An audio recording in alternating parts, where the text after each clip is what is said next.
नमस्कार, आप देख रहे हैं आपका फेवरेट शो मिस्टर सीएम और मैं हूं आपके साथ प्रीति चौहान। इस शो में हम आपको बताते हैं कि आपके प्रदेश और सूबे के मुख्यमंत्री आज आपके लिए क्या लेकर आए हैं।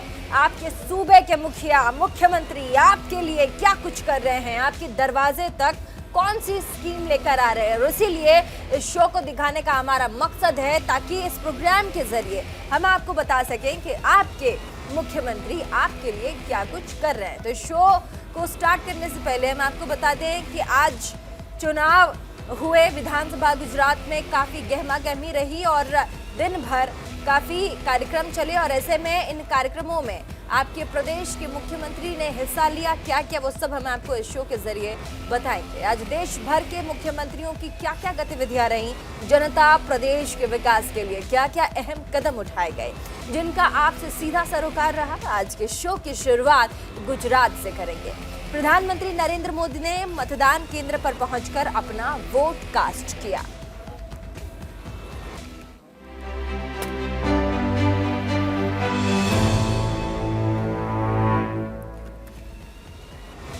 प्रधानमंत्री आज सुबह सुबह पहुंच गए वोट कास्ट करने। गुजरात विधानसभा चुनाव के दूसरे चरण में प्रधानमंत्री नरेंद्र मोदी ने अपने मताधिकार का इस्तेमाल किया। प्रधानमंत्री मोदी ने अहमदाबाद के रानीप स्थित निशान पब्लिक स्कूल में बने पोलिंग बूथ से वोट कास्ट किया।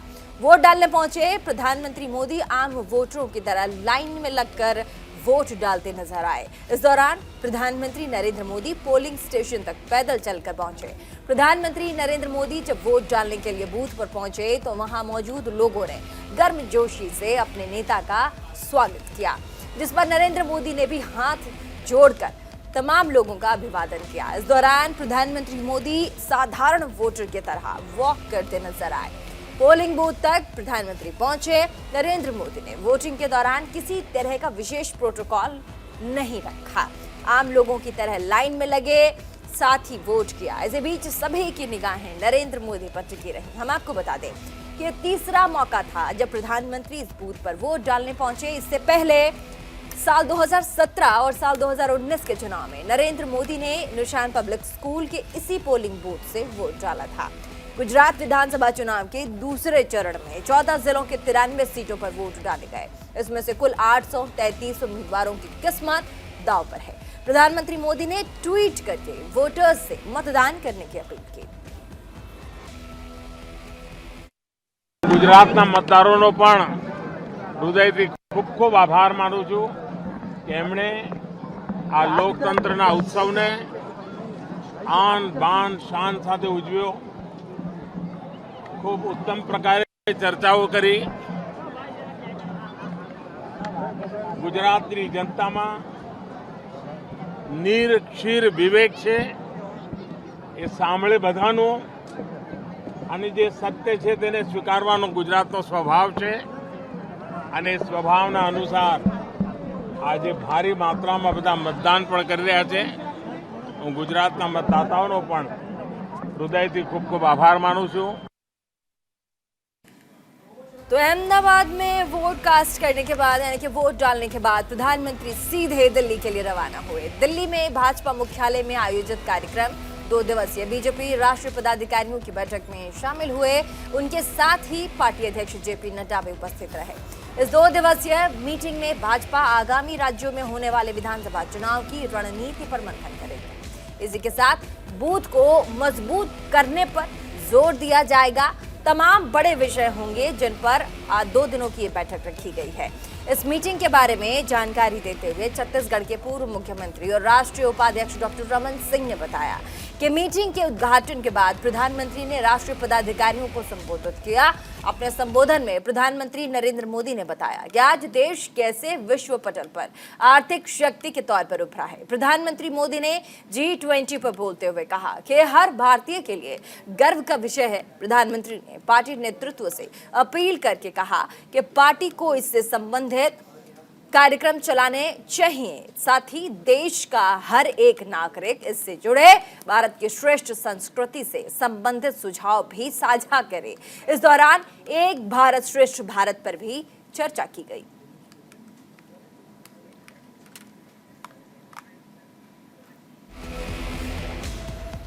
और गुजरात के मुख्यमंत्री भूपेंद्र पटेल ने अहमदाबाद के जलाज अनुपम स्कूल के बूथ नंबर 95 पर अपना वोट कास्ट किया। इसी दौरान मुख्यमंत्री भूपेंद्र के साथ हम आपको बताते चले उनकी पत्नी, पार्टी के कार्यकर्ता साथ दिखाई पड़े। इसी मौके पर मुख्यमंत्री भूपेंद्र ने दावा किया कि गुजरात में इस बार भाजपा पुराने सारे रिकॉर्ड्स तोड़ने वाली है। सूबे में फिर से बीजेपी की सरकार बनेगी। साथ ही उन्होंने कहा कि लोकतंत्र के त्योहार में सभी लोग बढ़ चढ़कर हिस्सा भी लेंगे। पोलिंग बूथ पर पहुंचकर ज्यादा से ज्यादा लोग पोल करें, वोट करें। दूसरे चरण के मतदान की शुरुआत थोड़ी धीमी रही। सुबह तकरीबन 11 बजे से तकरीबन 11 बजे के आसपास 19% ही मतदान हुए थे, जिसके बाद शाम होते होते वोटिंग में थोड़ी सी तेजी आई। हम आपको बता दें कि दूसरे चरण के मतदान में 61 राजनीतिक दलों के कुल 833 उम्मीदवार चुनाव लड़ रहे हैं और इनकी किस्मत का जो फैसला है वो करीब करीब 2.5 करोड़ मतदाताओं ने ईवीएम में कैद कर दिया। और अब 8 दिसंबर का इंतजार है। 8 दिसंबर को पता चलेगा कि गुजरात की जनता ने किसे अपना नेता चुना है। आज गुजरात में लोकशाही का पर्व का उत्सव मनाया जा रहा है। प्रथम चरण के मतदान पूर्ण हो गए हैं। आज दूसरे चरण का मतदान शुरू हुआ है। सब गुजरात के मतदार आज दूसरे चरण में भी शांतिपूर्ण तरीके से सब इसमें भाग लेंगे और भारी मतदान करेंगे। गुजरात में इस तरह की घटना कहीं होती नहीं है, मेरे ध्यान पर भी आज नहीं है अभी, लेकिन गुजरात में ऐसा नहीं होता है। कोई भी कारण हो रहा होगा दूसरा, लेकिन ये मतदान के लिए या पार्टी अगेंस्ट पार्टी के लिए कभी नहीं हो। ये दफ़ा हम भारतीय जनता पार्टी पुराने सारे रिकॉर्ड तोड़ के सारे नंबर से ये चुनाव भी हम जीते। तो गुजरात के मुख्यमंत्री भूपेंद्र पटेल को आप सुन रहे थे। पोल करने के बाद भूपेंद्र पटेल जनता से मुखातिब हुए, उन्हें संबोधित किया। रुकिए छोटे से ब्रेक के लिए। ब्रेक के बाद भी और भी कई सारे मुख्यमंत्री हैं जो आपके लिए, आपके प्रदेश के लिए क्या कुछ लेकर आए हैं। तो सीएम में आगे बढ़ेंगे। उत्तर प्रदेश विधानसभा की शीतकालीन सत्र की आज से शुरुआत हो गई है। सत्र के ठीक पहले दिन योगी सरकार ने चालू वित्तीय वर्ष के लिए 33,759.54 करोड़ रुपए का अनुपूरक बजट भी पेश किया। वित्त मंत्री सुरेश कुमार खन्ना ने बताया कि अनुपूरक बजट में 14,000 करोड़ की नई मांगें शामिल हैं। आपको यहां बताते चले कि सदन की कार्यवाही शुरू होने से पहले मुख्यमंत्री योगी आदित्यनाथ ने दिवंगत पूर्व मुख्यमंत्री मुलायम सिंह यादव और 3 पूर्व सदस्यों को श्रद्धांजलि अर्पित की। अनुपूरक बजट पेश करने के बाद विधानसभा की कार्यवाही मंगलवार तक के लिए स्थगित कर दी गई। तो वहीं विधानसभा के शीतकालीन सत्र के मद्देनजर हजरतगंज के आसपास की यातायात व्यवस्था में बदलाव भी किया गया। इस दौरान कई रास्तों पर सामान्य वाहनों का आवागमन प्रतिबंधित रहेगा। सत्र के दौरान विधानसभा भवन और साथ ही लोक भवन के आसपास सुरक्षा के कड़े बंदोबस्त किए गए।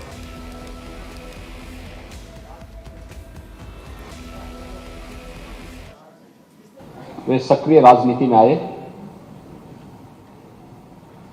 श्री मुलायम सिंह जी सर्वप्रथम 1967 में, तत्पश्चात 1974, 1977, 1985, 1989, 1991, 1993, 1996, 2004 एवं 2007 में 10 बार विधानसभा सदस्य के लिए निर्वाचित हुए थे। वर्ष 1982 में वे विधान परिषद के सदस्य निर्वाचित हुए।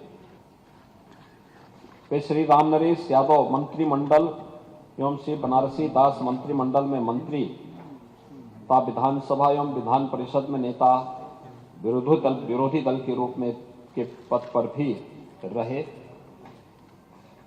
श्री मुलायम सिंह यादव जी वर्ष 1989 से 1991, 1993 से 1995 तथा 2003 से 2007 तक 3 बार प्रदेश के मुख्यमंत्री पद पर रहे।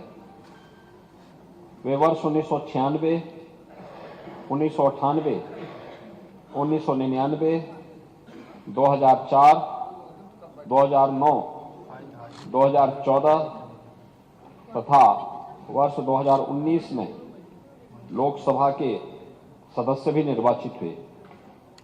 वर्ष 1996 से 98 तक श्री एस.टी. देवगौड़ा और सुरेंद्र कुमार गुजराल के केंद्रीय मंत्रिमंडल में रक्षा मंत्री रहे।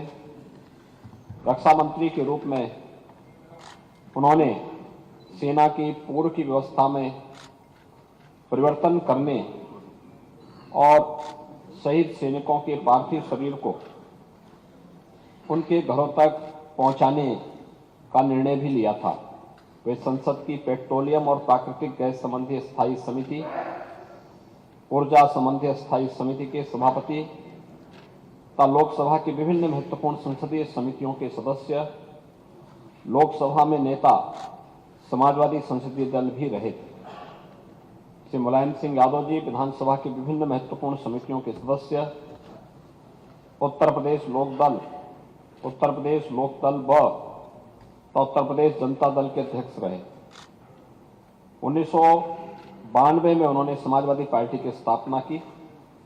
वे विभिन्न आंदोलनों के अंतर्गत इटावा, वाराणसी और फतेहगढ़ आदि कारागारों में बंद रहे।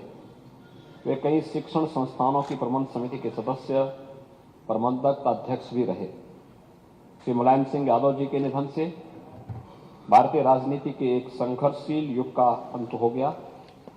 मैं उनके प्रति श्रद्धा सुमन अर्पित करते हुए ईश्वर से उनकी आत्मा की शांति की कामना करते हुए उनके दुखी परिजनों के प्रति हार्दिक संवेदना व्यक्त करता हूं और अध्यक्ष जी आपसे अनुरोध करता हूं कि इस सदन की भावना को शोक संतप्त उनके दुखी परिजनों तक पहुंचाने की कृपा करेंगे। और भारत इस बार G20 की अध्यक्षता करेगा, जिसकी तैयारियों को लेकर के केंद्र सरकार ने सर्वदलीय बैठक बुलाई। इस बैठक में शामिल होने के लिए पश्चिम बंगाल के मुख्यमंत्री ममता बनर्जी दिल्ली के लिए रवाना हो चुकी हैं। दिल्ली रवाना होने से ठीक पहले ममता बनर्जी ने G20 के लोगों में कमल के फूल का इस्तेमाल करने पर आपत्ति जताई। उन्होंने कहा कि केंद्र सरकार G20 के लोगों में कमल के फूल की जगह किसी और राष्ट्रीय प्रतीक को इस्तेमाल कर सकती है। साथ ही कहा कि ये मामला हमारे देश से जुड़ा है, इसीलिए हम कुछ नहीं कह रहे। अगर इस पर बाहर चर्चा होती है तो ये देश के लिए अच्छा नहीं होगा। आपको यहाँ बताते चले कि साल 2023 में होने वाले G20 के शिखर सम्मेलन की तैयारियों पर चर्चा करने के लिए प्रधानमंत्री नरेंद्र मोदी ने ये बैठक बुलाई है। इसमें ममता बनर्जी के साथ साथ कांग्रेस पार्टी के अध्यक्ष मल्लिकार्जुन खड़गे, M.K. स्टालिन, चंद्रबाबू नायडू, बीजू जनता दल अध्यक्ष और साथ ही ओडिशा के मुख्यमंत्री नवीन पटनायक भी शामिल होंगे। आपको यहाँ बताते चलें कि यह बैठक राष्ट्रपति भवन में आयोजित होगी। इस बैठक की अध्यक्षता प्रधानमंत्री नरेंद्र मोदी खुद करेंगे।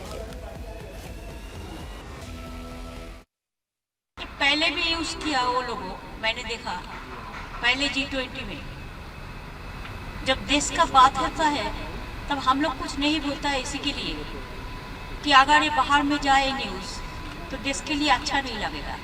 लेकिन ये भी सच है कि कोई पॉलिटिकल पार्टी, हाँ इट्स फैक्ट दैट कमल हमारा नेशनल फ्लावर भी है। तो जब नेशनल फ्लावर तो इलेक्शन कमीशन एक पार्टी को दे दिए जब, तो वो फ्लावर को यूज नहीं करके और भी नेशनल कितना चीज था। हमारा संभवतः नेशनल टाइगर था पहले, नेशनल जो चिन्ह था, अभी लायंस बना दिया। तो पिकॉक भी है, जो नेशनल एम्ब्लेम है, कितना चीज है। ये चीज को देखना चाहिए because 20 countries, if I don't raise other will raise. जैसे आप एक सांबादिक हमको पूछ रहा है, इसी के लिए मेरे को उत्तर देना पड़ रहा है। नहीं तो मैं देखते जा रहा है, दिख रहा है, लेकिन तब भी देश का बात है, इसी के लिए हम इसके इशू नहीं बनाया। But it is not a non issue, it's a important issue and I think they should think over the matter. तो मिस्टर सीएम में आज के लिए फिलहाल के लिए बस इतना ही। इसी के साथ देश और दुनिया की तमाम खबरों के लिए, छोटे छोटे अपडेट्स के लिए, बड़े अपडेट्स के लिए देखना न भूलें न्यूज़ इंडिया 24/7।